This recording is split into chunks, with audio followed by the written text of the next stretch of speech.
I just kind of asked them, why do we really even need to buy the company? Why are people doing acquihires instead of an acquisition when sometimes the value might be exactly the same? There's a lot to unpack there. There's no magic to it, but cost and speed. If you don't structure it properly, you could trigger different shareholder approvals or 280G votes that you might not be wanting to take. Since you've developed acquihires, how have you seen them evolve? It's only really been limited by people's creativity and how they make deals.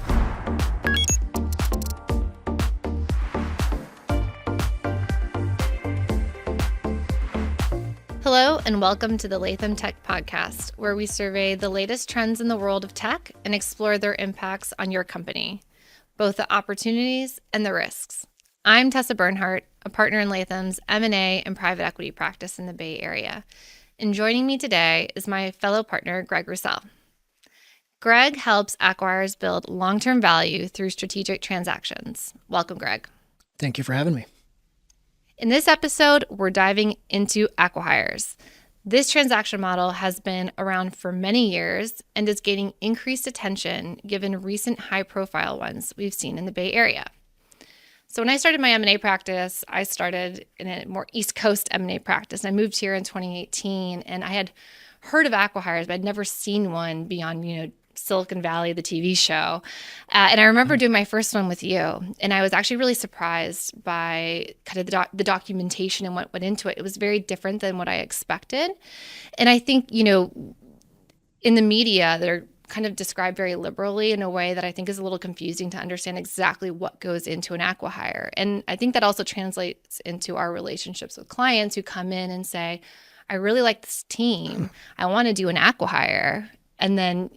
But they don't know what it is, right? And that's a common question. I had it myself when I first started. And so I think it'd be helpful to start off by just kind of describing what an actual acquihire is, right, from a legal perspective. That's a great question. I get it all the time from clients and friends and everybody else in the world. So probably the best way to distinguish the two is, go back to whenever we came up with it. This is probably 2009 at the risk of dating myself here. We had just done a deal over like 3 or 4 days over the weekend, and it was a traditional acquisition. And it became very clear throughout the process that when you only have a little bit of time, it really forces everybody to focus on what's most important. Yeah. And not surprisingly, it's not the 50 pages of reps and warranties that the lawyers all negotiate in all these deals. And so really the traditional acquisition structure was not that well suited to the transaction. I mean, sure, we want to make sure we don't have a lot of liabilities, but really the whole weekend was very much focused on both motivating and retaining the key engineers of that company.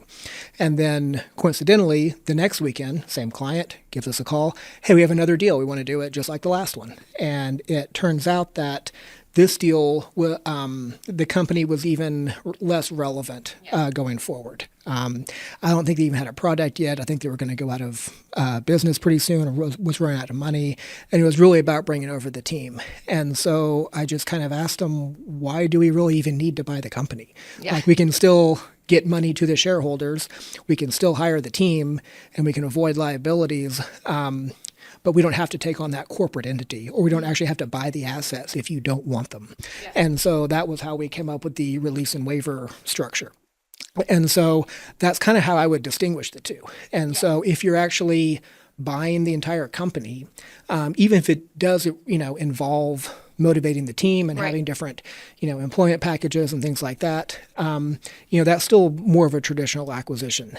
If you structure it where we are just going to hire the team, there's some value that goes to the company or the shareholders as part of that for the value that was created there, and as a way to maybe avoid, particular like liabilities through indemnification or something like that, then that's more of an actual acquihire, because you're not taking on, those typical assets or the corporate entity like you would in a typical structure.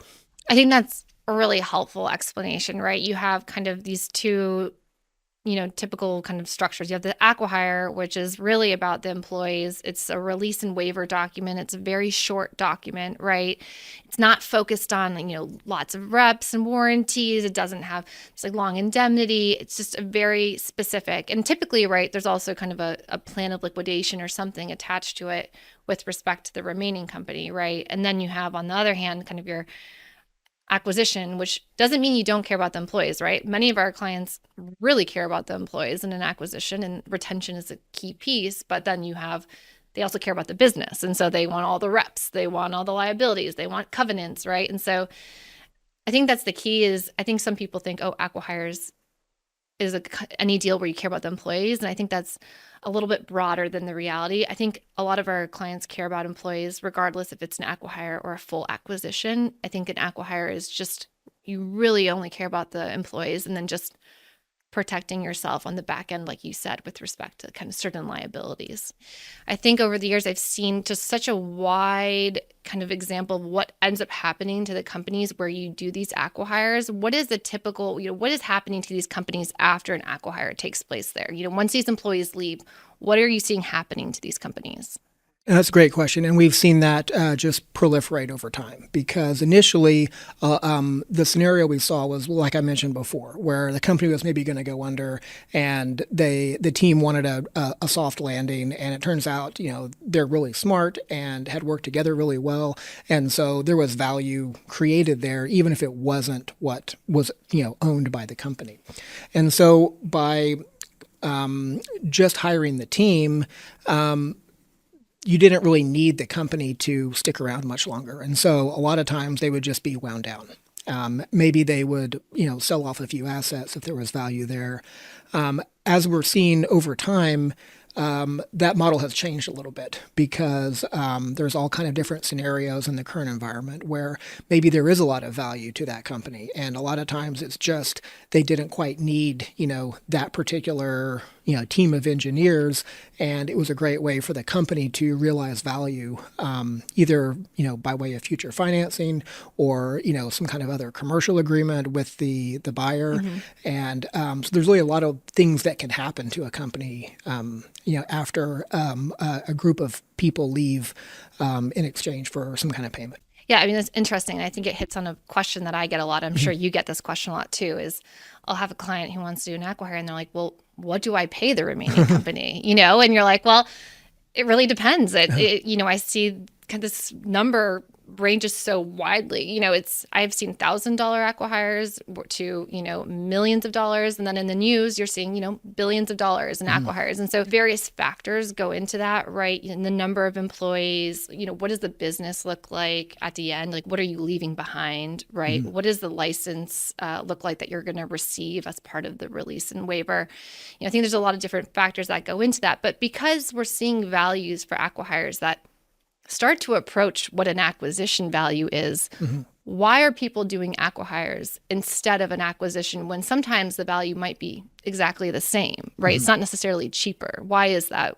There's a lot to unpack there. I think I would start with the fundamental question of what is the strategic value that the buyer is looking for? Yeah. And so it could be one person. It could be 10 people. It could be, actually, we want all of the employees. Then it could also include, we actually do want some of the IP, and maybe there are some assets that are included as part of the purchase price. And that's up for the parties to negotiate. And it becomes very difficult to ascribe a particular value per engineer, like a lot of people talk about in the news. Right. Whenever you have actually a lot of other assets coming over, you have a more complex commercial arrangement. And some of these employees are tremendously valuable. And so they're not all the same. So you can't just say $1 million per employee, for an acquihire, whenever some of the people are worth $100 million and some are, $500,000, in terms of just, the ability to hire somebody, in addition to whatever they're being compensated going forward. And so it is really a tough question to say what they should be valued at. I probably would mention one rule of thumb that there's no magic to it, but coincidentally, we do see a lot of deals like what I mentioned earlier, where the company might be going under, where there's effectively a return of capital. And so if they raised $5 million, that's a good proxy or frontier justice for what, an acquirer were going to come in, return the money to their investors. They live to find another day, find a better investment, and then they will compensate the team going forward. Yeah, which seems like, typically a very good result for, those employees and the investors too. Now, obviously not every deal is an acquihire, and that's probably because it's not the right structure for a lot of different transactions. And so what are some of the pitfalls that you see and reasons why you would not want to use an acquihire, kind of release and waiver structure in a deal? I would say the biggest problem with the pure acquihire deal is that it's very, very tax inefficient. Yeah. And so if you were going to do a $1 billion acquihire, then that's going to be, first of all, taxable to the company, just as if it were a license or other commercial deal. And then you have to then distribute those proceeds to the investors, at which time it'll be taxable again. And so for a high dollar acquihire like that, you're going to be paying tax twice on a lot of money. As the numbers get smaller, it actually makes a lot more sense from a tax perspective because the company might have NOLs to cover that payment. You could just be having a return of capital to the investors so that they don't actually incur more tax. So break even. Right. And so, that's why it just varies from every deal to every other deal. Yeah, that's, I think that's really important, because people come in and, they think, oh, well, we just really want this team. And sometimes when you unpack that, you start to learn that maybe they want more than the team, right? Maybe they want more IP. Maybe they do care about some of these products. Maybe they discover in some, kind of light diligence that there's certain customer contracts that are actually quite valuable and that they want. And so you maybe want to talk about a little bit about how this kind of evolves over the course as you learn more about what your clients' objectives are, how these deals kind of can turn into acquihires or can kind of move away from acquihires. Right. It happens literally all the time. And, we'll talk to the legal team and corp dev and like, are you sure you just want the team? You don't need anything else. And then like, no. Yeah, we just want the team. And then as they negotiate further and as they talk to the team, it turns out, oh, maybe we just need, that other patent, or, oh, it'd be great to have our code, or, oh, it would be great to, and turns out it's really the whole company. Yeah. And at that point, if you're trying to renegotiate price, then you've effectively doubled your purchase price because it turns out you needed a lot more than just the team, and the investors are going to be looking to get whatever they can for the company if you're actually going to take the whole company. So I think you have to really be thoughtful as you're structuring it and as you're talking about the economics and make sure you have a good picture of what the team is actually looking for. Yeah, I think that's great advice, and it just kind of is an iterative process, right? Another question that I'm sure we both are getting all the time from clients is kind of the purpose of the IP license as part of an acquihire, right? Most of the acquihires that we're doing, these release and waivers, they also have an IP license or an IP assignment. And I think we typically describe that as a defensive measure, right? And so that the employees, when they go to their new companies, if they're, they're using know-how, there's no questions, right, about there being any kind of IP infringement or anything with the remaining company. So we do get this question a lot, but now that we're starting to see kind of acquihires happen at larger companies where they might remain, right, and continue to operate and be ongoing, what are you advising clients with respect to the IP license, both as the kind of acquihiring company and the company where there's an acquihire taking place, but the company remains? Got it. It's a great question, and it's really all over the map. Many times the companies may have an existing commercial relationship, and then this just expands on it, and there's a different kind of license that goes along with that. Other times they don't, but they should have a license like that, and then people will, license particular, technology in exchange for, some other value that goes to the company.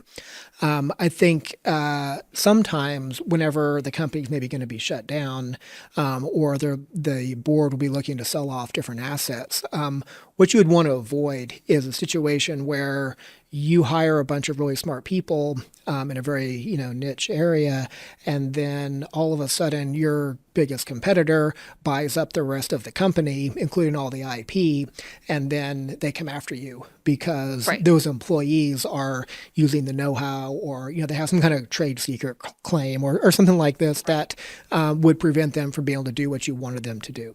So, to avoid that, sometimes we'll bake in a covenant not to sue, or we'll bake in some other kind of short form license just to make sure that, the employees are able to do what you expect them to do, separate from what happens to that remaining company. Yeah, I think that's fascinating and a really important piece of how our Latham team, when we work together with our IP team on these, right? I view them as IP team is sitting kind of right next to us on these acquihires for that very reason, to avoid these kind of lingering, issues that could happen down the road. A common question is, what are the advantages of an acquihire? Why would you do an acquihire over your typical acquisition? That's probably three important things. One, you have the cost and speed of being able to do an acquihire. So instead of negotiating a 100-page merger agreement, you've got like a 7-page agreement that there's probably 5 things to talk about. And so the parties are really happy whenever the teams can actually start work before you would actually even get a turn of the draft out. I think the second thing is that you can really minimize liabilities this way. And we actually had a court case. It was in repath where the client just had the team come over. They did not buy the company. They did not take any assets over. There was no other license. And the court found that you can't have successor liability whenever you just have the team come over. And so that allows you to move much faster, not necessarily worry as much about the existing liabilities of a company when you're just bringing the team over. And then I think third, it really allows the investors to capture some value here. Because I think at a certain level, the employees, if they want to leave, they're going to leave. Right. Yeah. And if whether the company, is going under or just isn't the $100 billion opportunity everybody thought it was, the employees might get enticed to go somewhere else. And so it's kind of better for the investors to realize some of that value for, what they put together, through an acquihire process, even if it doesn't mean a full acquisition of the company. That's a really good point. So since you've developed acquihires back in the day, how have you seen them evolve? It's only really been limited by people's creativity and how they make deals. And we've seen it solve a lot of other problems that companies face. And so by way of example, it could be that it is a way to strengthen a commercial relationship between parties. Whenever, some engineers come over to, the buyer, but they still work with the target. Other times we've seen it as a financing vehicle where there is some kind of debt or equity financing in connection with the team coming over rather than just a payout, to the company. As well as we've seen what I would maybe even call a reverse acquihire, where the team gets, hired somewhere else, leaving a lot of employees, a lot of customers, a lot of technology behind, and somebody else will come in and say, "Oh, there's a lot of value there. Why don't you come work for me?" And so people have really been able to get creative with how they split up companies and divide value among the different constituencies. That's fascinating. And I think that's, it's exciting to see this kind of space evolve, and being in the Bay Area, I think we're really in the middle of it.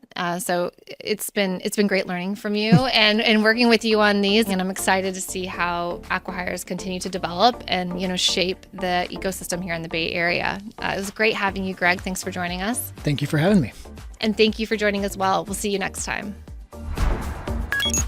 You can subscribe and watch or listen to new and archived episodes of Latham's podcasts on lw.com, YouTube, Apple Podcasts, Spotify, or wherever you get your podcasts. If you'd like more information about the topics in this podcast, please email us from the links located in the show description.